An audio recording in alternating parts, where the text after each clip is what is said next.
नमस्कार, न्यूज 24 उत्तर प्रदेश उत्तराखंड में आपका स्वागत है। आपके साथ मैं हूं मानव श्रीवास्तव। आज हम बात करने जा रहे हैं बहुजन समाज पार्टी की। बहुजन समाज पार्टी ने हालांकि ये साफ कर दिया था कल ही अपनी बैठक में कि वो एनडीए और इंडिया दोनों से ही समान दूरी बनाकर रखेंगे, लेकिन इस बीच में शिवपाल सिंह यादव का एक बयान आया जो कुछ और इशारा करता है।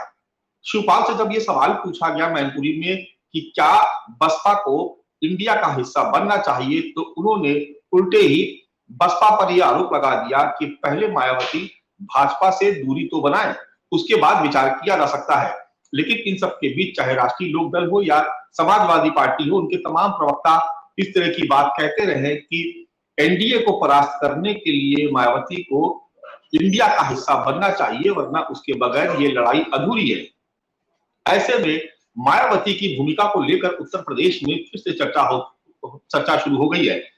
एक बात जो बेहद अहम है कि समाजवादी पार्टी जिसके पास तमाम उसके सहयोगी दल थे, लेकिन धीरे धीरे करके विधानसभा चुनाव के बाद वो साथ छोड़कर चले गए। चाहे हम बात ओम प्रकाश राजभर की करें, चाहे हम महान दल की बात करें या दूसरे सहयोगी जो समाजवादी पार्टी से धीरे धीरे अलग होते गए। इंडिया की पूरी जिम्मेदारी उत्तर प्रदेश में समाजवादी पार्टी के कंधों पर है, और समाजवादी पार्टी के मुकाबले दूसरा अगर कोई मजबूत दल है तो वो है बहुजन समाज पार्टी यानी मायावती। ऐसे में राजनीति के जानकार इस बात को मानते हैं कि अगर बसपा इंडिया का हिस्सा बनती है तो एनडीए के खिलाफ उसका मुकाबला बेहद सशक्त हो जाएगा उत्तर प्रदेश की धरती पर, क्योंकि बगैर मायावती को साथ में लिए 80 में 80 लोकसभा सीटें हराने का जो ख्वाब समाजवादी पार्टी या इंडिया देख रही है, वो किसी भी कीमत पर पूरा होता नजर नहीं आता है। ऐसे में मायावती की भूमिका आगे क्या होने वाली है? क्या समाजवादी पार्टी या इंडिया के दूसरे घटक दल मायावती को मनाने का प्रयास करेंगे? और अगर मायावती वास्तव में इंडिया गठबंधन का हिस्सा बनती है तो आखिर एनडीए के लिए कितनी बड़ी मुसीबत हो सकती है? आज इसी विषय पर हम चर्चा करने जा रहे हैं। हमारे साथ इस चर्चा में शामिल होने के लिए तमाम खास मेहमान मौजूद हैं। हमारे साथ भारतीय जनता पार्टी से अशोक पांडे जी इस चर्चा में शामिल हो रहे हैं। कांग्रेस की तरफ से मनीष हिदवी जी इस चर्चा में हमारे साथ भाग ले रहे हैं। इसके अलावा समाजवादी पार्टी की तरफ से फखरुल हसन चांद साहब भी इस चर्चा में हमारे साथ शामिल हो रहे हैं। राजनीतिक विश्लेषक मनोज पांडे जी भी इस चर्चा में हमारे साथ शामिल हो रहे हैं, और करमवीर आजाद जी जो बहुजन समाज के चिंतक हैं वो भी इस चर्चा में हमारे साथ शामिल हो रहे हैं। आप सभी का बहुत बहुत शुक्रिया। तो पहले हम वो बयान सुन लेते हैं कि आखिर शिवपाल सिंह यादव ने क्या कहा और बहुजन समाज पार्टी की तरफ से किस तरह का बयान दिया, उसके बाद इस चर्चा को हम आगे बढ़ाते हैं। के अंदर आपके गठबंधन में बीएसपी का कहीं वो नहीं दिखा, क्या बीएसपी को अगर कहीं जगह मिलती है तो? अब वो तो भारतीय जनता पार्टी से पहले तो दूरियां बनाए वो भारतीय जनता पार्टी से अब ये दूरियां मना नहीं पा रही चालू हो चुकी, मैं लाइव करूँ। बहुजन समाज पार्टी की आज मांग, आज दोनों को समझ लिया लोगों ने। कांग्रेस पार्टी ने लंबे समय तक राज किया देश के ऊपर, लेकिन संविधान में जो परम पूज्य बाबा साहब ने अधिकार दिए थे, कांग्रेस पार्टी ने कभी उनको पूरा नहीं होने दिया। आज भारतीय जनता, ये दोनों मिले हुए, कांग्रेस पार्टी का गठबंधन हो चाहे भारतीय जनता पार्टी गठबंधन हो, ये दोनों गठबंधन समाज के हित में काम नहीं कर रहे। इनकी जो आर्थिक नीतियां हैं वो इतनी गलत हैं कि पूरा देश बेहाल है। इसलिए देश के सभी लोग, सर्व समाज के लोग, माननीय बहन कुमारी मायावती जी जो संविधान के आधार पर जो देश को चलाना चाहती हैं, संविधान में दिए अधिकार को सर्व समाज को देना चाहती हैं, इसलिए सर्व समाज के लोग माननीय बहन जी के नेतृत्व में इस देश में सत्ता परिवर्तन करेंगे। और 2024 में जो सत्ता की चाबी है वो माननीय बहन कुमारी मायावती जी के हाथ में होगी। तो आपने दोनों ही को सुना। शिवपाल सिंह यादव ये सीधे तौर पर आरोप लगा रहे हैं कि मायावती पहले भाजपा का साथ तो छोड़े, उसके बाद विचार किया जाएगा। लेकिन इसमें भी कोई दो राय नहीं कि समाजवादी पार्टी के मन से बार बार इस बात को दोहराया जाता है, और सिर्फ समाजवादी पार्टी ही क्यों, इंडिया के जो दूसरे घटक दल है वो भी इस बात को बार बार दोहराते हैं कि बहुजन समाज पार्टी को इंडिया का हिस्सा होना चाहिए, यानी गैर भाजपाई दल या एनडीए विरोधी जो दल है उनको सबको एक साथ एक मंच पर होना चाहिए, क्योंकि मतों का बिखराव एक बार फिर एनडीए को सत्ता तक पहुंचा सकता है। इसलिए मतों का बिखराव ना हो तो ये बेहद जरूरी हो जाता है कि जो इंडिया का गठबंधन है वो बेहद मजबूत, और उसमें बसपा जैसे दलों को भी जरूर शामिल होना चाहिए, खासतौर से अगर हम उत्तर प्रदेश के परिप्रेक्ष्य में बात करें। तो आज हम शुरुआत करते हैं फखरुल हसन चांद साहब से। फखरुल साहब, क्योंकि सबसे बड़ा दल है समाजवादी पार्टी, निश्चित तौर पर जिम्मेदारी भी आपकी बड़ी है, और इसीलिए क्या ये जरूरी है कि बहुजन समाज पार्टी इंडिया का घटक दल बने?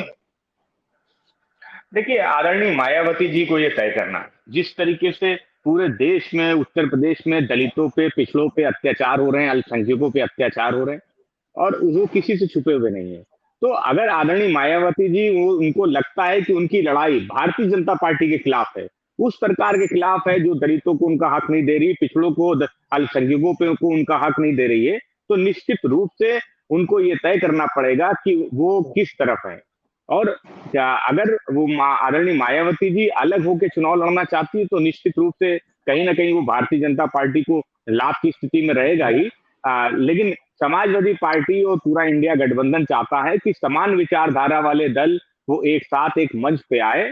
इसलिए समाजवादी पार्टी अध्यक्ष आदरणीय अखिलेश यादव जी ने भी कहा था कि जो समान विचारधारा वाले दल साथ आए, तो आदरणीय मायावती जी को ये तय करना है, ये समाजवादी पार्टी को तय नहीं करना है। हमारी लड़ाई तो खुली है कि हम भारतीय जनता पार्टी के खिलाफ हैं।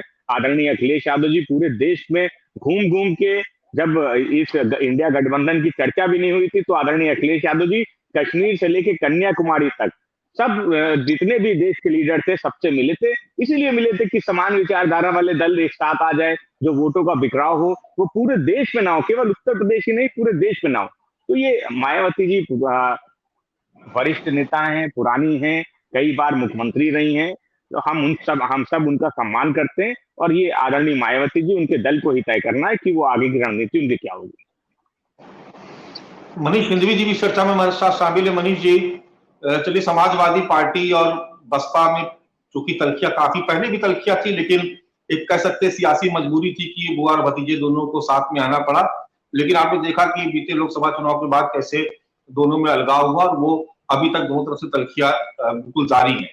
ऐसे में क्या कांग्रेस पार्टी कोई भूमिका अदा करने वाली है मायावती को इंडिया का हिस्सा बनाने के लिए?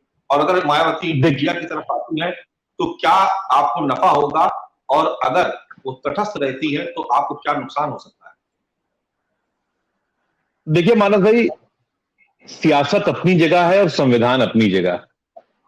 इस वक्त जो देश के हालात हैं वो संविधान को बचाने के लिए हैं। ओबीसी और एससी यानी जो दलित और पिछड़े हैं, उन पर जिस तरीके से एक तरीके से सामाजिक न्याय की लड़ाई के 30 साल में वो खड़े हुए थे, वो फिर वापस की तरफ जा रहे हैं। उनको बचाने की है। देश की इकोनॉमिक स्थिति बहुत खराब हो रही है। हम सिर्फ और सिर्फ जुमलों में चल रहे हैं, कभी और इस पर डिबेट करेंगे जब इकोनॉमिक स्थिति की बात करेंगे। तो मेरे कहने का मतलब है कि आज का दिन जो है वो ये है कि सारे लोग मिलकर इसके खिलाफ बात करें। जैसे विवेक देवराव जी इकोनॉमिक एडवाइजर है प्रधानमंत्री के, वो कहते हैं क्यों ना संविधान बदल दिया जाए।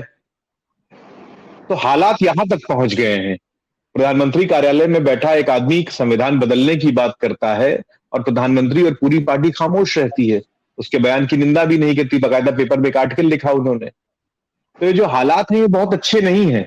इन हालात में सभी को एकजुट होकर इन ताकतों से लड़ना पड़ेगा, जो देश को कमजोर करना चाह रही है, जो संविधान को कमजोर करना चाह रही है, उनसे लड़ना पड़ेगा। तो आज अगर मायावती जी इंडिया गठबंधन में आती हैं तो उनका स्वागत है, क्योंकि उनके आने से मजबूती मिलेगी गठबंधन को। बाकी मैंने कहा गठबंधन क्या होगा क्या नहीं होगा ये ऊपर बैठे हुए लोग तय करेंगे, लेकिन हाँ, हम लोग इतना देख पा रहे हैं कि वोटों का बिखराव कम होगा, सब लोग मिलजुल कर चुनाव लड़ेंगे इससे, क्योंकि यूपी बड़ा स्टेट है, ये अकेले सरकार और बहुमत दिला देता है। जब भाजपा को 65 और 70 सीटें मिलती हैं तो एक यहीं से एक बड़ी लकीर खिंच जाती है। अगर यूपी में इनके विजय रथ को हम रोक देंगे तो एक बहुत बड़ा डेंट पड़ेगा इनको, और कहीं ना कहीं इससे पूरे गठबंधन को फायदा होगा।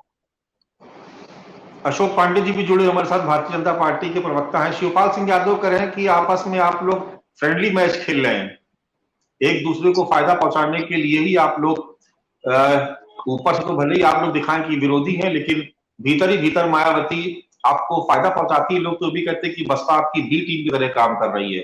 विधानसभा चुनाव के जो नतीजे थे वो उसका उदाहरण था। अशोक पांडे जी, देखिए, लोग कहने वाले क्या कहते हैं हम इस पर ध्यान नहीं देते। कहते वाले तो यहाँ तक कहते थे कि शिवपाल जी भी भाजपा की बी टीम है, यही सपा वाले आरोप लगाते थे, याद है आपको? और जी याद है। बात आपको बता दे, और दूसरी बात आपको बता दें, हमने सबका साथ सबका विकास किया है। आज बहुजन समाज पार्टी के पास खाली एक एमएलए है, यानी कि उनका वोट कहाँ गया?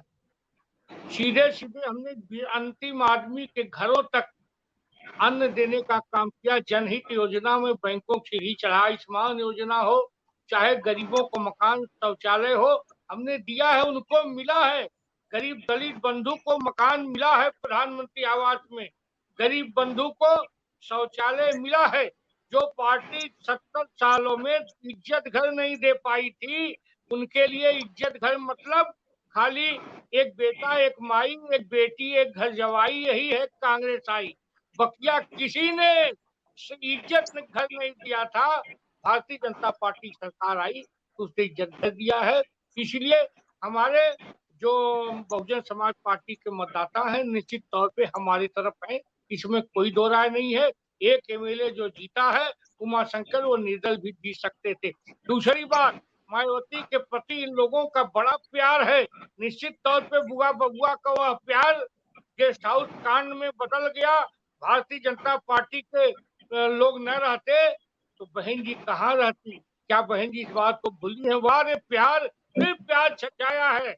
लेकिन दुर्भाग्य है कि मोहन मायावती समझदार है और निश्चित तौर पे हम आपको कह सकते हैं कि जो दलित बंधुओं का वोट है वो भारतीय जनता पार्टी की तरफ जाएगा, इसमें कोई दो राय नहीं है। और अभी किसी साथी ने कहा कि हम लोकतंत्र की हत्या करते हैं। अरे इमरजेंसी लगाने वालों, आज लोकतंत्र की दुहाई दे रहे हैं। हंसी आती है जिन लोगों ने इस मुल्क के अंदर लोकतंत्र का गला घोटा था, आज लोकतंत्र के लिए आंसू बहा रहे हैं। बड़ी हंसी आती है, लगता है कोई शैतान हनुमान चालीसा पढ़ रहा हो। ये दुर्भाग्यजनक है। मेरा ये मानना है कि जनता जानती है, इन सारे लोगों को जानती है। आज अंतिम आदमी का विकास अगर कोई कर रहा है तो भारतीय जनता पार्टी सरकार कर रही है। चलिए, मनोज पांडे जी भी हमारे साथ मौजूद हैं, राजनीतिक विशेषज्ञ है। मनोज पांडे जी, बहुजन समाज पार्टी का स्टैंड अभी तक क्लियर नहीं है, लेकिन आप क्या देख पा रहे हैं? अगर मायावती एनडीए का हिस्सा नहीं बनती और इंडिया का भी हिस्सा नहीं बनती है, यानी दोनों से अगर समान दूरी रखती है, तो किसको फायदा और किसको नुकसान? देखिए, अभी मैं सुन रहा था, कांग्रेस के साथी को भी मैं सुन रहा था, मनीष जी को, भारतीय जनता पार्टी को भी सुना, चांद जी को भी सुना हमने। और मनीष जी अभी कह रहे थे कि व्यवहारिक चीजें कुछ और होती हैं, राजनीतिक वास्तविकता कुछ और होती है। बात सही कह रहे हैं। राजनीतिक वास्तविकता, व्यवहारिक जो चीजें हैं वो कहीं बहुत अलग है, बहुत उससे अलग है। उत्तर प्रदेश में अगर राजनीतिक रूप से आप देखें, वर्तमान में आज की तारीख में जो उत्तर प्रदेश है और उत्तर प्रदेश के राजनीतिक हालात देखे जाए तो उत्तर प्रदेश के राजनीतिक हालात में 3 दल है। 3 दलों की बात है। एक भारतीय जनता पार्टी, दूसरा समाजवादी पार्टी और तीसरा बहुजन समाज पार्टी। कांग्रेस के पास कोई वोट बैंक नहीं है। कांग्रेस अगर इनके साथ रही तो कुछ सीटों पर चुनाव जीत जाएगी। अगर कांग्रेस को अकेले लड़ना पड़ा तो अमेठी रायबरेली से आगे गाड़ी का निकल पाना भी बड़ा मुश्किल रहेगा। तो कांग्रेस के लिए उत्तर प्रदेश में भी उतनी फर्टाइल लैंड नहीं है। इंडिया से लड़ना है, कांग्रेस के लिए उतना फर्टाइल लैंड है कि जितनी सीटें मिलेंगी उतने पर कांग्रेस की लड़ाई रहेगी, इससे इनकार भी नहीं किया जा सकता। कितनी सीटें मिलती है तो गठबंधन में तय होगा। लेकिन बहन जी का वोट अगर आप देखें तो जिस समय आदरणीय अखिलेश जी के साथ उनका समझौता हुआ था, उनकी सीटें बढ़ी थी। तो यानी एक बात तो तय है कि बहुजन समाज पार्टी तभी आगे बढ़ पाएगी जब वो कहीं ना कहीं किसी न किसी गठबंधन में जाए। देखिए, गठबंधनों का दौर है। भारतीय जनता पार्टी भी एब्सोल्यूट मेजॉरिटी के बावजूद गठबंधन कर रही है। उत्तर प्रदेश में तमाम राजनीतिक छोटे छोटे दलों से गठबंधन कर रही है, छोटे छोटे दलों के साथ जा रही है। इंडिया भी छोटे छोटे दलों के साथ जा रहा है। तो इसमें बहन जी अकेले रहेंगी तो अगर अकेले उन्होंने चुनाव लड़ा, या तो उन्हें एनडीए के पाले में जाना पड़ेगा, और अगर वो ऐसे अकेले अकेले लड़ती रही तो ये मान लीजिएगा कि उनका वोट तहस नहस हो जाएगा, छितर बितर हो जाएगा। बहन जी अकेले उत्तर प्रदेश में जैसे विधानसभा में 1 सीट, तो पता नहीं लोकसभा में 1 भी सीट रहेगी कि नहीं रहेगी, इस पर भी प्रश्न चिन्ह लगेगा। तो बहन जी को किसी न किसी तरफ तो जाना ही पड़ेगा। और राजनीति तो इशारों का खेल है। अगर शिवपाल जी ने, आदरणीय शिवपाल जी ने कुछ कहा है तो उन्होंने एक इशारा किया है और राजनीतिक इशारा किया है। और बहन जी भी राजनीति की खिलाड़ी हैं, ऐसा तो है नहीं कि उन्होंने राजनीति नहीं किया। इस उत्तर प्रदेश में वो कई बार मुख्यमंत्री रही। तो राजनीतिक रूप से निश्चित रूप से बहुजन समाज पार्टी के लोग भी सोच विचार कर रहे होंगे और किसी न किसी एक तरफ तो उनको या तो एनडीए या इंडिया, दोनों में किसी एक तरफ के गठबंधन में जाना पड़ेगा अगर वो चाहती हैं कि लोकसभा के चुनाव में लोकसभा में बहुजन समाज पार्टी का अस्तित्व रहे। तो ये उत्तर प्रदेश की वास्तविक स्थिति है। करमवीर आजाद जी, पिछले कुछ समय से हम देख रहे हैं कि जो दलित वोट बैंक है वो बहुत बड़ी संख्या में शिफ्ट हुआ भारतीय जनता पार्टी की तरफ।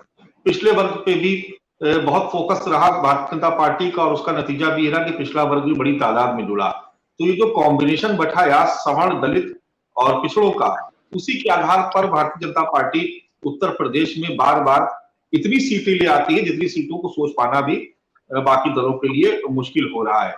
अब समझना ये चाहते हैं कि अगर बहुजन समाज पार्टी तटस्थ भूमिका में रहती है, यानी ना वो एनडीए के साथ जा रही है ना वो इंडिया के साथ जा रही है, ऐसे में जो दलित वोट बैंक है जिसके लिए मायावती छटपटा रही कि उनको वापस उनकी झोली में आ जाए ताकि उनका जो बेस वोट बैंक है वो बना रहे, क्योंकि 0 और 0 के बाद समाजवादी पार्टी के सपोर्ट से 10 और जब अकेले लड़ा तो आपने देखा 403 में से सिर्फ एक विधानसभा सीट, वो भी उमाशंकर जी की, चूंकि अपनी वहां पर एक मजबूत स्थिति है तो वो सही बात है कि निर्दलीय भी जीत सकते थे। ऐसे में आपको लगता है नहीं कि अगर ये चुनाव भी अगर हाथ से निकल गया तो फिर वास्तव में पिछलग्गू ही बन के रह जाएगी बसपा?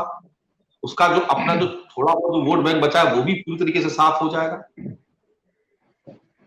मानस भाई, बड़ा दर्द होता है जब ऐसी बातें सुनते हैं। देखिए, बसपा की जो नीति और रीति रही, आज कल की एक घटना है, मैं चूंकि इस डिबेट में जरूर कहूंगा उस बात को, कि बहन कुमारी मायावती जी ने जिस परिवारवाद को छोड़ने के लिए मान्यवर काशीराम साहब ने बहुजन समाज पार्टी बनाई थी, तब उन्होंने शपथ लिया था कि मैं अपने घर वापस नहीं जाऊंगा।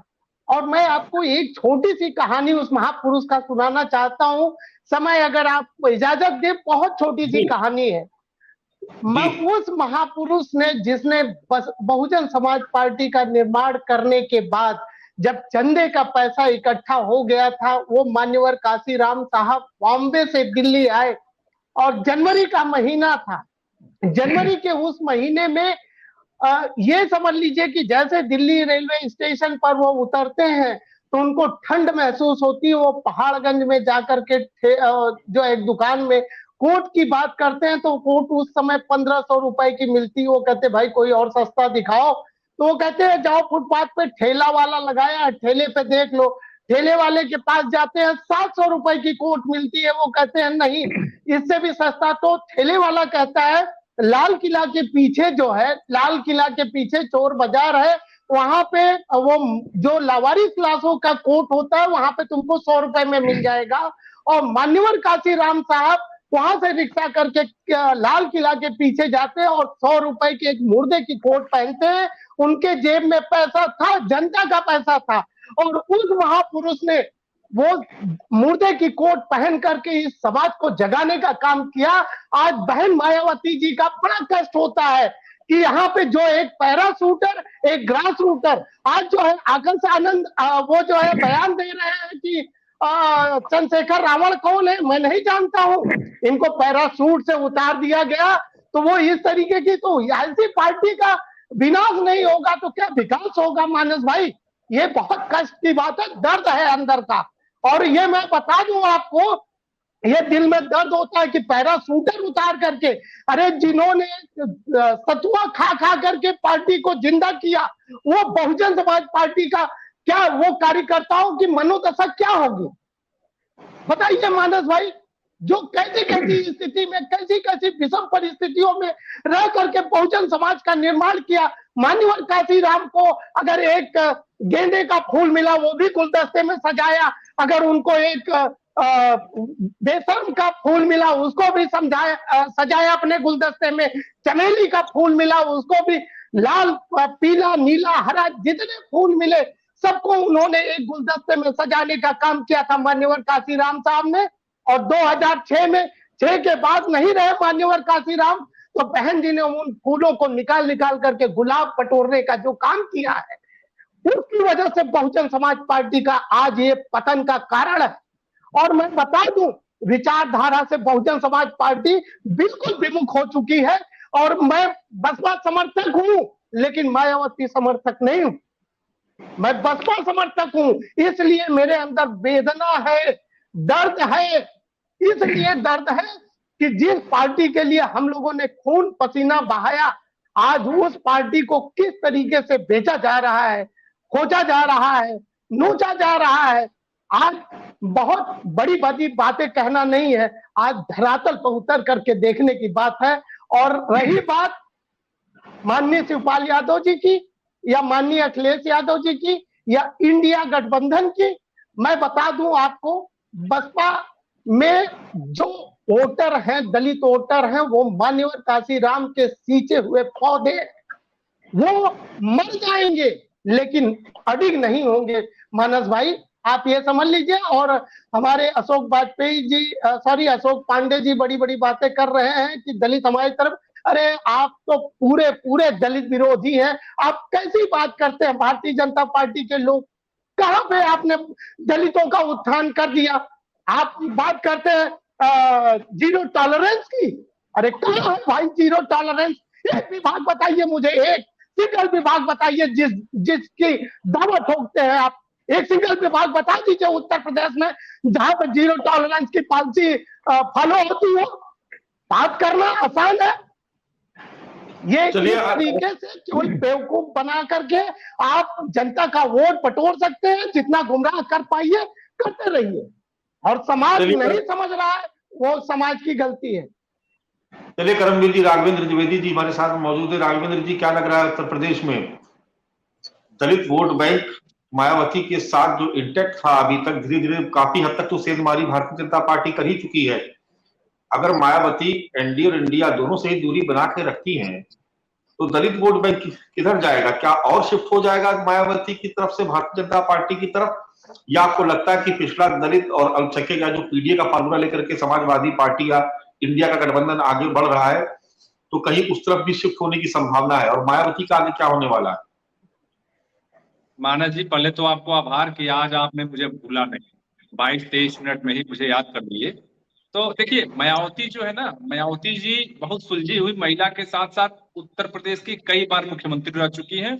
और मैं पूरे देश की बात करूं, हिंदुस्तान में एक ऐसा नेता जिसके एक इशारे पे उसके जातिगत वोट उसके पाले में पड़ जाते हैं। अच्छी अच्छी जो फील्डें होती हैं, जिले स्तर की जो सबसे बड़ी फील्ड होती है, उसमें मायावती जी का कार्यक्रम लगता है। और मुझे लगता है कि शायद वो उस फील्ड में मायावती जी के जाने पे ही वो फील्ड भरता होगा, अन्यथा कोई नेता चला जाए प्रदेश स्तर का, वो फील्ड भरता नहीं है, चाहे वो डीएम साहब, अधिकारी, कार्यकर्ता बस में किसी को कितना भी ठूस के भेजे।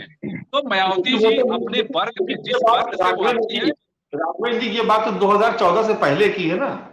14 के बाद तो इस तरीके का ना कोई बड़ा है जो ना उतना बड़ा कोई कार्यक्रम वो कर पाई। 2014 में जीरो और समाजवादी पार्टी के सहारे 2019 में 10, फिर समाजवादी पार्टी ने हाथ किया तो 403 में 1, तो उसको भी जीरो ही मान के चलिए। देखिए, जनता सबको समय देती है। जनता ने कांग्रेस को भी समय दिया, समाजवादी पार्टी को भी समय दिया और बहन जी को भी समय दिया। देखिए, बहन जी का बेस वोट है, आप भी जानते हैं, हम भी जानते हैं। उनका कोई विधायक जीते, सांसद जीते, इससे नहीं मतलब है। लेकिन उत्तर प्रदेश में अभी भी दलितों को बसपा का ही वोटर माना जाता है। अब वो अलग की बात है कि भाजपा ने उसमें सेंधमारी कर दी है। देखिए, बहन जी अभी जो बड़े राज्यों के चुनाव हैं, चाहे आप राजस्थान ले लीजिए, मध्य प्रदेश ले लीजिए, छत्तीसगढ़ ले लीजिए, मुझे लगता है कि बहन जी का सारा फोकस अभी वहां है। 2024 अभी दूर है, 6-7 महीने हैं, और बहन जी को बहुत जल्दी नहीं है या एनडीए में जाने की या इंडिया में जाने के लिए। देखिए, राजनीति में हर व्यक्ति, हर पार्टी अपनी संभावनाओं का तलाश करता है। मुझे लगता है बहन जी भी उत्तर प्रदेश छोड़ के मध्य प्रदेश, राजस्थान और छत्तीसगढ़ में अपनी संभावना तलाश कर रही है। क्योंकि अगर उन राज्यों में 15, 20, 25 सीट भी आ गया तो बहन जी की जो भूमिका होगी ना, वो निर्णायक भूमिका होगी। क्योंकि उन राज्यों में बहुत ज्यादा सीटों की संख्या है नहीं, और बसपा के 25 विधायक भी हो जाते हैं तो सरकार बनाने और बिगाड़ने के लिए पर्याप्त है।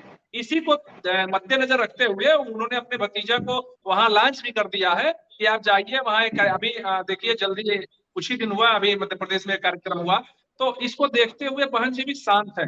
और रही बात सपा की, तो सपा को उत्तर प्रदेश में सपा के अलावा कोई ऐसा हाथ नहीं मिल रहा है जिससे ये मजबूती से हाथ मिला पाए, क्योंकि उत्तर प्रदेश में इंडिया में दो ही पार्टी हैं, एक है कांग्रेस और एक है समाजवादी पार्टी। कांग्रेस का तो आप देख लीजिए कि आपके कांग्रेस के राहुल गांधी जब उत्तर प्रदेश से नहीं जीत पाए तो अरे राष्ट्रीय लोकदल भी है ना, राष्ट्रीय लोकदल को क्यों इग्नोर कर रहे हैं? राष्ट्रीय लोकदल भी मैं आ रहा था, मैं राष्ट्रीय लोक मैंने कांग्रेस से मैंने शुरू कर रहा हूँ। कांग्रेस में जब राहुल गांधी जी नहीं जीत पाए और उपचुनाव है, आप देख लीजिए बड़ी शर्म आती है कहने में कि 403 विधानसभा सीट में 2 सीट मात्र कांग्रेस का है और एक उनके सहयोगी दल है जो सपा के सहयोगी दल है। इंडिया के फिलहाल अभी मेरा मानना है कि नहीं है, क्योंकि वो बराबर दूरी बना रहा है, चाहे वो पटना का मीटिंग रहा हो, राज्यसभा में वोटिंग का दौरान रहा हो, तो वो दूरी बना रहे हैं। तो देखिए जो अखिलेश जी हैं, अखिलेश जी फिलहाल अपने दम पे और जयंत जी का थोड़ा बहुत साथ के साथ उत्तर प्रदेश में मतलब अपनी लाठी लेके खड़े हैं। उपचुनाव आप देख लीजिए, घोषित उपचुनाव हो रहा है, एनडीए के जितने सहयोगी दल हैं, चाहे वो संजय निषाद जी हो उनकी पार्टी हो, अनुप्रिया पटेल जी हो उनकी पार्टी हो, और अभी जो नए नए आए हैं ओम प्रकाश राजभर जी, सब कंधा से कंधा मिला के और कौन 20 कौन जिताए लेके कर रहे हैं। लेकिन समाजवादी पार्टी आप देख लीजिए अकेले वहां है, अखिलेश यादव जी साइकिल चुनाव चिन्ह और प्रत्याशी के अलावा ना कोई कांग्रेस का व्यक्ति प्रचार करते नजर आ रहा है समाजवादी का, न कोई अन्य सहयोगी दल, चाहे वो जयंत चौधरी जी हो। देखिए जब उपचुनाव आते हैं, मैं आपको एक चीज 30 सेकेंड, जब उपचुनाव में हम कैसे कह रहे हैं कि वो भाजपा की तरफ रुझान है बसपा का, क्योंकि जब उपचुनाव में आजमगढ़ का सीट फंसता है भाजपा का तो मायावती जी वहां प्रत्याशी उतार देती है। आप देख लीजिए अमूमन देखा गया है कि उपचुनाव में बहन जी बहुत ज्यादा ध्यान नहीं देती हैं। इसी का देन है कि घोसी में अभी तक उन्होंने अपना प्रत्याशी नहीं उतारा, और जो उनका प्रत्याशी पिछली बार 50,000 प्लस वोट पाया था, उस वोट में कौन से लगा पाएगा, ये भी देखने की बात होगी। एक तरह से देखा जाता है कि जो समीकरण बना था बुआ और बबुआ का 2019 में, अगर एम वाई और डी जो आज कर रहे हैं अखिलेश जी पीडीए, अगर ये फैक्टर होता तो आज 50 प्लस सांसद होते, क्योंकि उस समय ये फैक्टर फेल हो गया था। कैलकुलेटर से जाति गणना हुई थी और परसेंटेज निकाल के गठबंधन हुआ था, उसमें फायदा किसको हुआ? फायदा पहन जी को हुआ। तो जो भी दल पहन जी के साथ गठबंधन करेगा कहीं ना कहीं पहन जी को ही फायदा होगा। तो मुझे लगता है कि इसीलिए कोई दल भी अभी आगे नहीं बढ़ रहा है, और बहन जी भी बड़े राज्यों के चुनाव के बाद ही किसी के साथ हाथ मिलाने की सोच रही होगी। मानस जी चलिए ठीक है, ठीक राघवेंद्र जी, चर्चा के दूसरे भाग में आ जाते हैं। फखरुल हसन चांद जी के पास फिर से चलते हैं। फखरुल साहब, क्या उत्तर प्रदेश में त्रिकोणीय मुकाबला होने जा रहा है? देखिए मानस जी, समाजवादी पार्टी अपने कार्यक्रमों से, अपनी नीतियों से आगे बढ़ रही है। लगातार समाजवादी पार्टी पिछले दलितों, अल्पसंख्यक, किसान, मजदूर की बात को उठा रही है। तो हमारा तो मिशन जो है वो भारतीय जनता पार्टी को हराना है, और मैं समझता हूँ देश के जो भी दल समान विचारधारा वाले दल हैं, उन सबका लक्ष्य एकमात्र यही है कि भारतीय जनता पार्टी को 2024 के चुनाव में हराया जाए। तो मायावती जी को इस बात को तय करना है। हम आपने मायावती जी पे बहुत चर्चा कर ली। भारतीय जनता पार्टी की जो नीतियां हैं उनको ही देख लीजिए आप। एक पत्र अभी जारी हुआ था गृह विभाग का, अभी हमारे साथी भारतीय जनता पार्टी के चले गए, वो इमरजेंसी की बात कर रहे थे। तो क्या आज अघोषित इमरजेंसी नहीं है? मैं तो अगर होते तो मैं उनसे चर्चा करता कि इमरजेंसी मैंने नहीं देखी थी, लेकिन इमरजेंसी में क्या होता था जरा उस पर चर्चा कर लीजिए, और आज क्या नहीं हो रहा है उस पर चर्चा कर लेते हैं। तो आज जिस तरीके से दिल्ली में चुनी हुई सरकार के खिलाफ Bharatiya Janata party supreme court के आदेश के खिलाफ चली जाती है, जिस तरीके से इलेक्शन कमीशन के लेके माननीय सुप्रीम कोर्ट आदेश करता है उसके खिलाफ भारतीय जनता पार्टी चली जाती है, तो आज लगातार देश के संविधान पर सवाल है। सवाल इस बात का है कि 2024 के चुनाव के बाद संविधान बचेगा या नहीं बचेगा। इसलिए समाजवादी पार्टी को कोई भी त्याग करना पड़ेगा। तो समाजवादी पार्टी 2024 के लिए तैयार है, लेकिन भारतीय जनता पार्टी को हराना है, क्योंकि पिछड़ा, दलित, अल्पसंख्यक, किसान, मजदूर, इन सब की लड़ाई को समाजवादी पार्टी लड़ रही है। देश के संविधान का सवाल है, बाबा साहब के उस संविधान का सवाल है, जिस गांधी जी ने जो रास्ता दिखाया था देश को, जो लोहिया जी ने रास्ता दिखाया था, आज भारतीय जनता पार्टी वो बिल्कुल अलग रास्ते पे।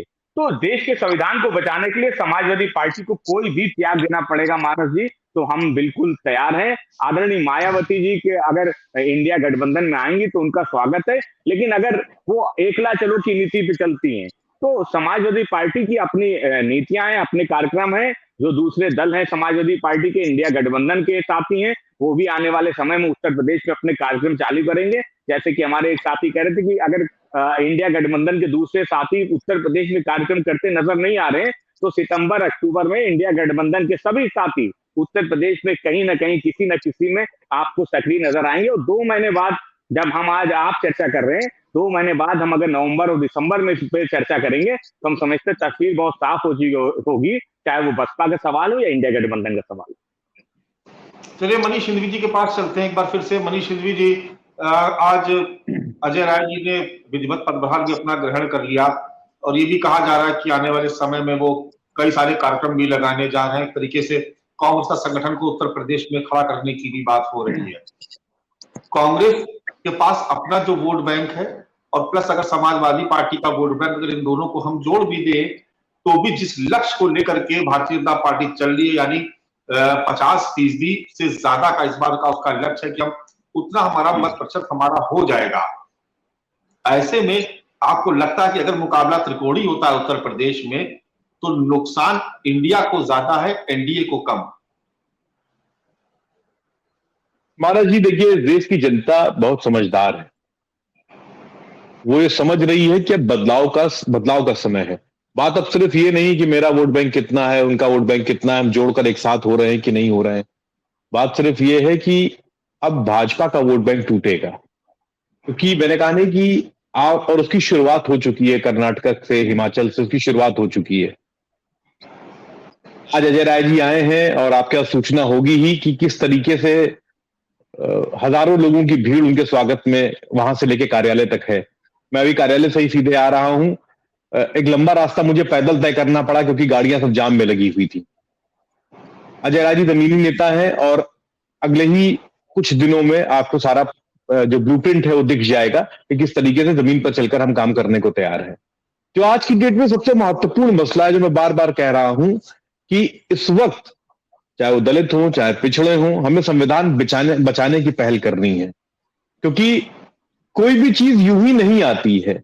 अगर बात कही गई कि संविधान में बदलाव करना है, अगर आप देखें ट्विटर के ट्रेंड को देखें तो तमाम लोग हिटलर की तारीफ कर रहे हैं। ये हो सकता है कि कुछ लोग उनके चाहने वाले, लेकिन आप देखिए जो हिटलर को प्रेज कर रहे हैं कि वो हिटलर बड़े अच्छे आदमी थे। ये सब अचानक से यूं ही नहीं होता है, कहीं ना कहीं से पोषित किए जाते हैं विचार, और वो तब विचार सामने आते हैं। तो जो चांद भाई कह रहे थे, मैं उनकी बात से सहमत हूं कि अगर 24 में ये फिर लौटे तो इस देश में क्या क्या बदलाव होंगे उसकी कल्पना हम नहीं कर सकते। उन बदलावों को रोकना है, वो अपने देश को बचाना है। आप ये देखिए कि रोजगार पे कोई चर्चा नहीं है, आप ये देखिए गरीबी पे कोई चर्चा नहीं है। 45 साल के उच्चतम बेरोजगारी पर हम हैं, गरीबी चरम पर है, इन्फ्लेशन पर कोई बात नहीं हो रही है। तो सवाल इस बात का, इन मुद्दों पर बात हम नहीं करेंगे तो बात करेंगे किस पर? इस बात को जनता को समझना है और वो समझ रही है कि किस तरीके से हमको सिर्फ धर्म की चाशनी में लिपटी हुई बातों में उलझाकर हमारे मूल मुद्दे से भटका दिया गया। सिर्फ 5 किलो राशन देकर हमारे बच्चों को बेरोजगार रखा गया है। लोग ये समझने लगे हैं। अब बात ये नहीं है कि वो किसान निधि में 2000 रुपया अपने खाते में चाहते हैं, वो अपनी उपज का मूल्य चाहते हैं। हम किसानों की आय को दुगनी करने की बात कर रहे थे, क्या दुगनी हो गई? तो बहुत सारे ऐसे मसले हैं मानस भाई जो जनता समझने लगी। तो मैंने कहा नहीं, अब बात ये नहीं है कि मेरा वोट बैंक कितना और उनका वोट बैंक कितना है। अब बात ये है कि जनता एक नया वोट बैंक तैयार करेगी और वो बदलाव की तरफ बढ़ेगी। अशोक पांडे जी, जिस तरीके के हालात उत्तर प्रदेश में इस वक्त है, 2019 की अगर हम लोकसभा चुनाव की बात करें तो करीब 50% का मत प्रतिशत आप लोग के पास था, लेकिन सीटें आपकी घट गई थी। अभी जो स्थिति है वो 5 सालों में काफी कुछ बदल गया है। आप देख रहे हैं कि उत्तर प्रदेश में कई तरीके के प्रयोग हुए, हालांकि वो प्रयोग अभी तक कामयाब नहीं हो पाए, लेकिन इस बार का जो प्रयोग हो रहा है, आप देख रहे हैं कि पिछली तमाम गलतियों से सबक लेते हुए जो गैर भाजपाई दल हैं वो अपनी रणनीति को तैयार कर रहे हैं। आपने देखा कि कांग्रेस ने भी एक बड़े बदलाव की तरफ इशारा किया, अजय राय को पूर्वांचल से उत्तर प्रदेश का अध्यक्ष बना करके वो लेके आए ताकि पूर्वांचल में पार्टी की स्थिति मजबूत हो। आप देख ही रहे हैं कि किस तरीके से समाजवादी पार्टी हो या कांग्रेस हो, राष्ट्रीय लोकदल हो और तमाम दूसरे जो बड़े नेता है वो भी उत्तर प्रदेश में आग का रास्ता रोकने के लिए जरूर आगे आएंगे। ऐसे में देखिए अजय राव जी क्षेत्रीय अध्यक्ष रहे, पूर्वांचल से ही थे, क्षेत्रीय अध्यक्ष थे और उनको बनारस में 22 सभासद की सीट खाली रह गई, उम्मीदवार नहीं मिले। उनका इतना प्रभाव था कहीं नगर निगम में कांग्रेस का कुछ नहीं कर पाई, विधानसभा में कुछ नहीं कर पाई, तब अजय राय को देखते हुए प्रदेश अध्यक्ष बना दिया गया। अब उनकी लहर वो कैराना में है, उनकी लहर हरियाणा में है, लेकिन पूर्वांचल में कहीं नहीं है। मेरा ये मानना, ये लोग गलतफहमी का शिकार है। गलतफहमी ये है कि अखिलेश यादव कर्नाटक में प्रचार कर रहे थे और उत्तर प्रदेश में नगर निकाय में जीरो थे, योगी जी हीरो थे, कर्नाटक में अखिलेश की लहर चल रही है। अरे यार गलतफहमी से निकलो मेरे भाई। डॉक्टर लोहिया कहते थे पूरा समाज हमारा परिवार है, एक कहते हैं पूरा परिवार हमारा समाज है। ये लोहिया के लोग नहीं है, ये सैफई के लोग हैं। जनता जानती है कि भरभरा के पुल को गिराने वाले नीतीश कुमार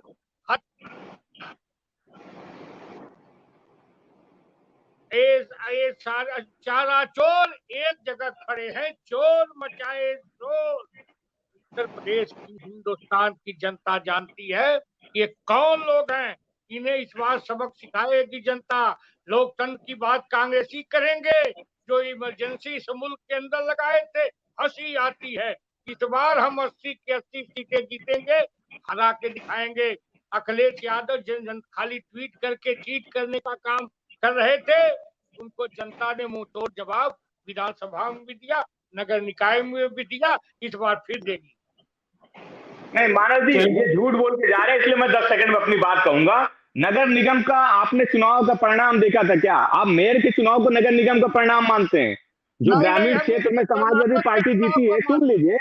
अरे कर्नाटक में तो उत्तर प्रदेश के मुख्यमंत्री भी गए थे, देश के प्रधानमंत्री उत्तर प्रदेश के मुख्यमंत्री भी कर्नाटक में प्रचार करने गए थे। क्या हुआ? क्या मिला? जीरो। क्या मिला?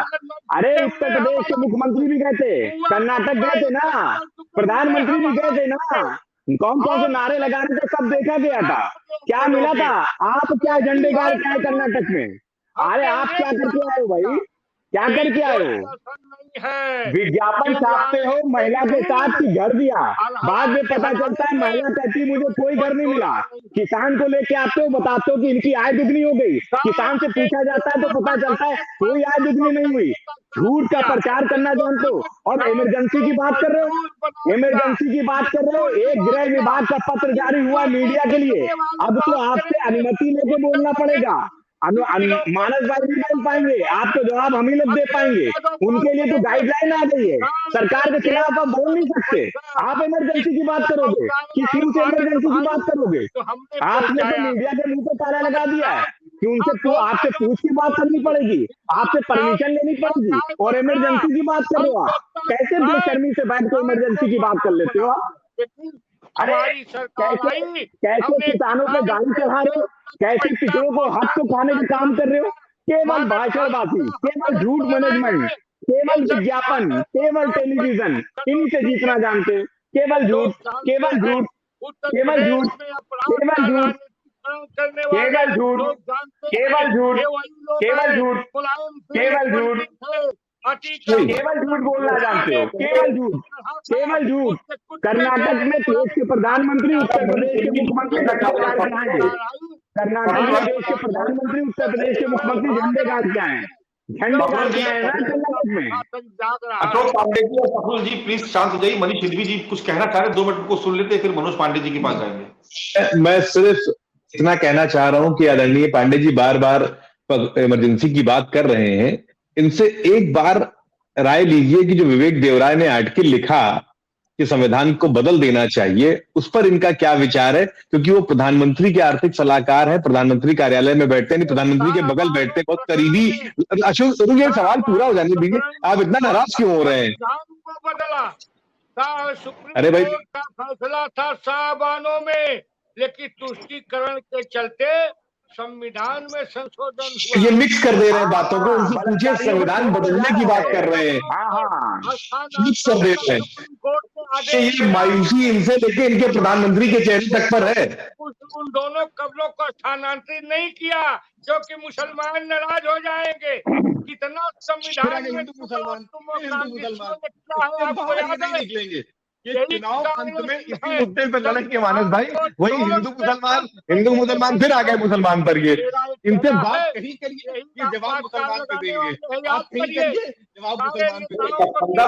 पसंदा मुसलमान पसंद आ रहे हैं, पसंदा मुसलमान मनीष भाई बीजेपी को पसंद कर रहे हैं।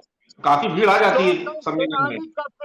नहीं, वो टोपी पहनवा के ले आते हैं, वो टोपी पहने होते हैं, उनको पता नहीं वो मुसलमान होते हैं। भाई आप बहुत सीनियर आदमी है, आप जानते हैं कि आजकल ये जो धरने प्रदर्शन और रैलियां होती है ये कैसे मैनेज करी जाती है है ना। 100 रुपया एक टाइम का खाना खर्च करिए, आदमी आ जाएगा। मैं कहता हूँ गरीबी बेरोजगारी इतनी बड़ी हुई, आदमी जाएगा कहाँ बेचारा। ये इसी तरीके बोलते रहते हैं। अशोक पांडे जी चुप नहीं होंगे क्योंकि उनको तो झूठ बोलना है, झूठ बोलने की लंबी ट्रेनिंग है उनके पास, अनुभव भी है झूठ बोलने का। मनोज पांडे जी के पास सुन लेते, अशोक पांडे जी एक बार जरा मनोज पांडे जी के पास चलते, सुन लेते उनको। मनोज पांडे जी, सवाल ये है कि 2019 में जब सपा और बसपा के चुनाव लड़े तो 37% मत उनको मिला। उस समय भारतीय जनता पार्टी को 50% मत मिला, यानी दोनों के बीच में करीब 13% का अंतर है। अब अगर मान लीजिए कांग्रेस भी साथ आ जाती है तो 2% मान लीजिए और बढ़ गया। और भारतीय जनता पार्टी पसमंदा मुसलमानों को अपने साथ जोड़ने की कोशिश कर रही है। दलित वोट बैंक अगर मायावती तटस्थ रहती तो निश्चित तौर पर दलित मतों में बिखराव होना ही होना, क्योंकि भारतीय जनता पार्टी हिंदुत्व के सहारे आएगी और उसकी छतरी में तमाम मजहब, जातियां, अगड़ा पिछड़ा, दलित सब उसमें समाहित होने लगेंगे। ऐसे में आपको लगता है कि इंडिया उत्तर प्रदेश में एनडीए का मुकाबला कर पाएगा? 80 में 80 तो छोड़िए, अगर 20 सीटों पर भी उसको हरा ली जाए एनडीए को तो बड़ी कामयाबी मानी जाएगी। देखिए मानस भाई, पहली बात तो राजनीतिक धरातल की बात की जाए, बड़ा अच्छा प्रश्न आपने किया और आपके प्रश्न में बहुत सारे प्रश्नों का जवाब भी है। पहली बात है, देखिए मायावती पसंगे की तरह है, अगर कहीं चली गई तो उनको फायदा होगा। पहला तो नोट कर लीजिए कि बहन जी एनडीए में आएंगी तब उनको फायदा होगा, इंडिया में जाएंगी तब फायदा होगा, अकेले रहेंगी तो कोई एकदम सही बात है। वो कहाँ जाती है अभी तय करना बाकी है। और राजनीति में कल किसी ने किसी का नहीं देखा, राजनीतिक निर्णय तो अंतिम समय होते हैं, इसलिए अभी इस विषय पर अभी 24 का चुनाव दूर है। अब आ जाते हैं हम लोग मूल धरातल पर। बहुत सारी बातें राजनीतिक दलों के साथी हमारे कह रहे थे, लेकिन हम सब मूल धरातल पर आ जाए। उत्तर प्रदेश में, उत्तर प्रदेश की राजनीति 3 धुरों में बटी हुई है और उसमें समाजवादी पार्टी सबसे बड़ा धुरा है, सबसे बड़ा एक धड़ है, एक सबसे बड़ा वोट बैंक है। और उत्तर प्रदेश में समाजवादी पार्टी सबसे अधिक लड़ेगी भी चुनाव। रही बात 80/80 की, तो 80/80 राजनीतिक दल है, वो तो कहेंगे ही कहेंगे, दावा करेंगे। और एक बात आप मान लें कि दक्षिण भारत से एक चीज स्पष्ट हो गई कि जो प्रधानमंत्री की कुर्सी की गाड़ी है, जो कुर्सी है, वो उत्तर भारत से ही जाएगी। दक्षिण भारत में भारतीय जनता पार्टी को उतना वोट नहीं मिलने जा रहा है, इसलिए उत्तर भारत में भारतीय जनता पार्टी का भी फोकस सबसे अधिक रहेगा। दक्षिण भारत में कांग्रेस भी मजबूत रहेगी, वहां के क्षेत्रीय दल मजबूत रहेंगे। उत्तर प्रदेश में और बिहार में भी अगर आप देखेंगे, हम लोग बिहार की बात न करें क्योंकि फिर बिहार की बात करने पर विषय का विषयांतर हो जाएगा। उत्तर प्रदेश में हम लोग आ जाए तो उत्तर प्रदेश में निश्चित रूप से बहन जी अगर इंडिया में जाती है तो फायदा होगा, एनडीए में जाती है तो फायदा होगा, और अगर कहीं नहीं जाती है तो उनके वोट तहस नहस हो जाएंगे, छितर बितर हो जाएंगे। और रहा बात वोटों का, जहां तक प्रश्न है, तो भारतीय जनता पार्टी सत्ता में है, सत्ता की अपनी एक हनक होती है, सत्ता की एक अपनी सत्ता होती है और वो प्रयास करती है लोगों को अपनी तरफ लुभाने का। सत्ता के पास बहुत सारे साधन भी होते हैं, तो निश्चित रूप से दलितों का वोट जो अभी तक दिख रहा है, निश्चित रूप से सत्ता का प्रभाव दलितों के वोट पर रहेगा, क्योंकि एक सत्ता है। फिर भी इस बात से इनकार नहीं किया जा सकता कि दलित वोट पूरे तरीके से बसपा को नहीं, सपा को नहीं और भाजपा को नहीं मिलेंगे, दलित वोटों का बिखराव होगा। अधिक किसको मिलता है ये आने वाला समय बताएगा, अभी इस पर बहुत प्रेडिक्शन करना उचित नहीं है। लेकिन वर्तमान में जो भारतीय जनता पार्टी की नीतियां, भारतीय जनता पार्टी सरकार की नीतियां हैं, जो राशन बांटने की या दूसरी नीतियां हैं, ये निश्चित रूप से वोट को वोट में जो सत्ता दल है कन्वर्ट करने का काम करेगी। ये जहां तक मेरी समझ में आ रहा है उत्तर प्रदेश में ऐसा रहेगा। चलिए करमवीर आजाद जी, देखिए 2014 में मायावती को सीट मिली 0। बड़ा अप्रत्याशित था, किसी को यकीन नहीं था, लेकिन जब ऐसा हुआ तो सबने ही देखा। उसके बाद मजबूरी एक पैदा हुई, सपा और बसपा साथ आ गए, मायावती 0 से बढ़ के 10 हो गई। फिर उन्होंने कहा कि हम अकेले चुनाव लड़ेंगे विधानसभा में 403 में, अगर उमाशंकर जी को छोड़ दो तो 0 ही मान लीजिए, क्योंकि वो तो निर्दलीय लड़ेंगे तो भी वो जीत ही जाते हैं, वो तो 0। तो इस बार अगर फिर मायावती ये कह रही है कि हम ना इधर जाएंगे ना उधर, तो नुकसान तो बहन जी का ही होना है और दलित मतों में बिखराव होना भी तय है।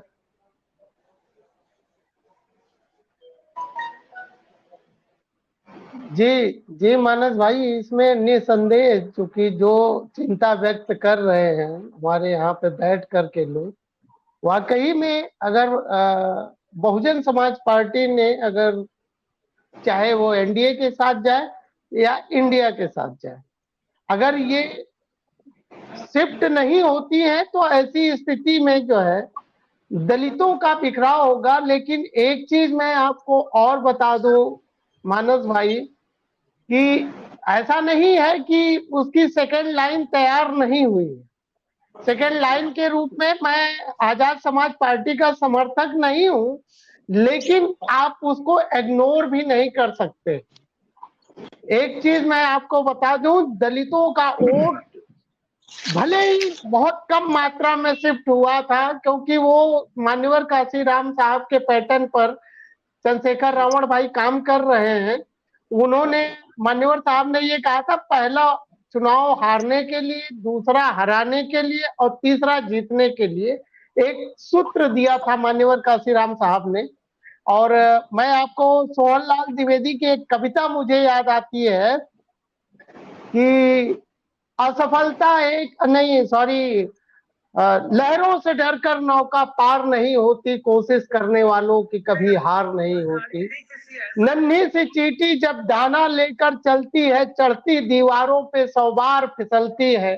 मन का विश्वास उसके रगों में साहस भरता है, चढ़कर गिरना और गिरकर चढ़ना आखिर नहीं अखरता है, क्योंकि हर बार उसकी कोशिश नाकाम नहीं होती, कोशिश करने वालों की कभी हार नहीं होती।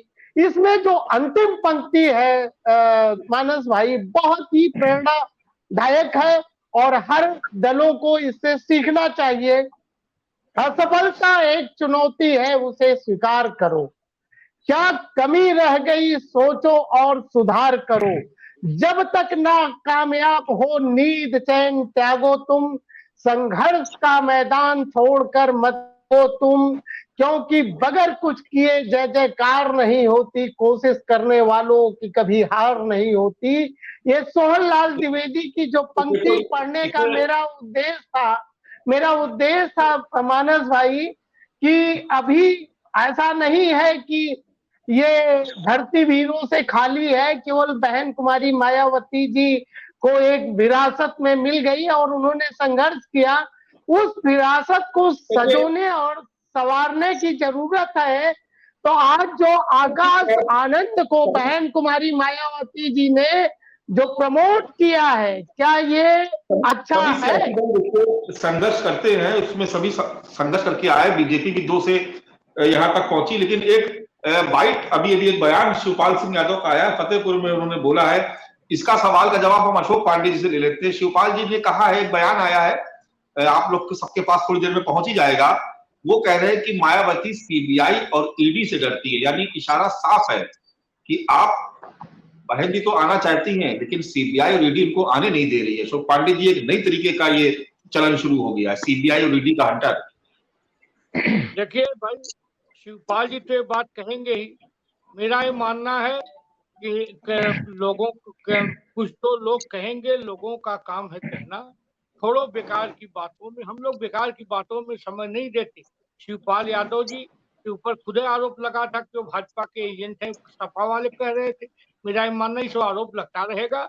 निश्चित तौर पे हम इस बार 80 की 80 सीटें जीतेंगे, कि हमने अंतिम आदमी का विकास किया है। सबका साथ सबका विकास, किसी भी योजना में हमने अगड़ा नहीं देखा, पिछड़ा नहीं देखा। अब तो पसमानदा मुसलमान भाइयों को भी समझ में आ गया है कि जालीदार टोपी लगा लेते हैं, कहते हैं मुसलमान है, और नैमी सारण में जाते हैं तो स्वामी प्रसाद मौर्य के साथ कहते हैं कट्टर हिंदू हैं।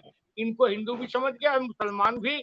इस बार औकात में हम लोग बता देंगे, इसमें कोई दो राय नहीं। आपके झूठ को भी सब समझ गए हैं, झूठ भी आपका समझ गए हैं, चिंता मत कीजिए, आपके झूठ का जवाब भी दे देंगे। अरे चिंता मत कीजिए, चिंता मत कीजिए, चिंता मत कीजिए, झूठ मत बोलिए, बैठ के झूठ मत बोलिए, झूठ मत बोलिए, झूठ भी बोलना आता है। अरे बस बस बस, परिवारवाद, जातिवाद, भ्रष्टाचार, कैग की रिपोर्ट देखिए, आपको आईना दिख जाएगा। कैग की रिपोर्ट पढ़ा दीजिए, थोड़ा पढ़ा लिखा कीजिए, पढ़ा लिखा कीजिए, पढ़िए लिखिए, पढ़िए लिखिए।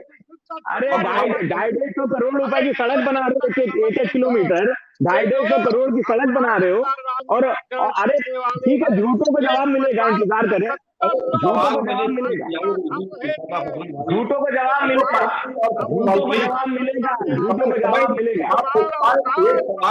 राघवेंद्र द्विवेदी से ले लेते हैं चलते चलते, सफरुख भाई और अशोक जी।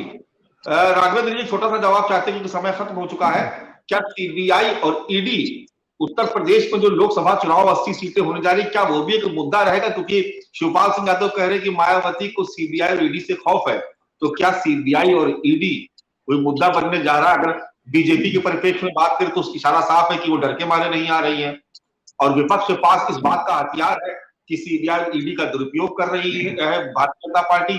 वो लोकसभा चुनाव में इसको मुद्दा बनाएंगे और बहन जी का एग्जाम्पल पेश करेगी, तो ये भी कोई मुद्दा होने जा रहा है। मानस जी, ये बात कोई और कहता तो शायद सटीक बैठता, ये बात शिवपाल जी के मुंह से नहीं अच्छा लग रहा है, क्योंकि जब बहन जी का आवाज शिवपाल जी को दिया गया था तो यही हसन साहब जो प्रवक्ता है सपा के, यही समाजवादी पार्टी कहती थी कि बी टीम हो गए हैं शिवपाल जी।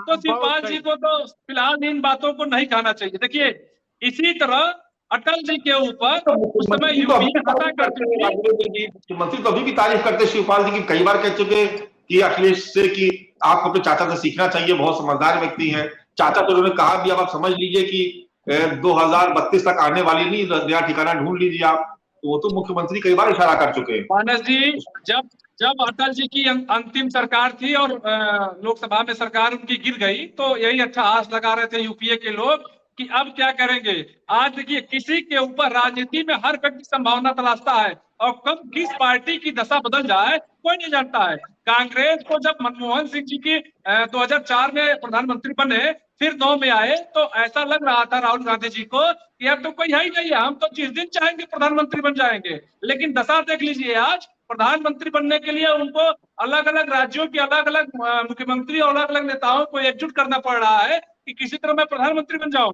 यही हाल अखिलेश जी की है। अखिलेश जी को जब उत्तर प्रदेश की जनता ने पूर्ण बहुमत की सरकार दी, तो उस समय ये तथाकथित कहा जाता है कि 3 मुख्यमंत्री थे। अखिलेश यादव जी जब गठबंधन किए हैं, चाहे वो बहन जी के साथ किए हो, कांग्रेस के साथ किए हो, जयंत चौधरी के साथ किए हो, हमेशा अखिलेश जी को नुकसान हुआ है। मैं आपको ये भी बता दूं, 2024 में उत्तर प्रदेश के 80 सीट पे साइकिल नहीं लड़ी, तो भी साइकिल का ही नुकसान है, क्योंकि उत्तर प्रदेश में अगर भाजपा का कोई विजय रथ रोकने वाला है तो समाजवादी कार्यकर्ता है, अन्य किसी पार्टी के पास जमीन पे कोई कार्यकर्ता नहीं है। और अखिलेश यादव का हो, उस पार्टी को तो ट्रांसफर हो जाएगा, लेकिन उस पार्टी का वोट अखिलेश यादव को ट्रांसफर नहीं हो पाता है। आप इस चर्चा को यही विराम देना होगा। आप सभी खास मेहमानों का बहुत बहुत शुक्रिया। हमारे साथ अशोक पांडे जी, करमवीर आजाद जी, फखरुद्दीन चांद जी, मनीष हिंदवी जी, मनोज पांडे जी, राघवेंद्र द्विवेदी जी इस चर्चा में शामिल थे। आज हम बात कर रहे थे उत्तर प्रदेश में एनडीए बनाम इंडिया की लड़ाई में मायावती की भूमिका की। लगातार जो एनडीए विरोधी दल है वो मायावती को ऑफर कर रहे हैं कि वो उनको इंडिया का हिस्सा बनना चाहिए, लेकिन मायावती ने साफ कर दिया कि वो ना एनडीए के साथ ना इंडिया के साथ, यानी किसी के साथ नहीं जाएगी। तो क्या उत्तर प्रदेश में आगामी लोकसभा चुनाव में मुकाबला त्रिकोणीय होने जा रहा है, और अगर ऐसा होता है तो परिणाम किस तरीके से प्रभावित होंगे, आज इसी विषय पर हम चर्चा कर रहे थे। फिलहाल आज के लिए बस इतना ही। कल फिर किसी नए विषय के साथ आप सभी के सामने फिर से हाजिर होंगे। तब तक के लिए इजाजत दीजिए। नमस्कार।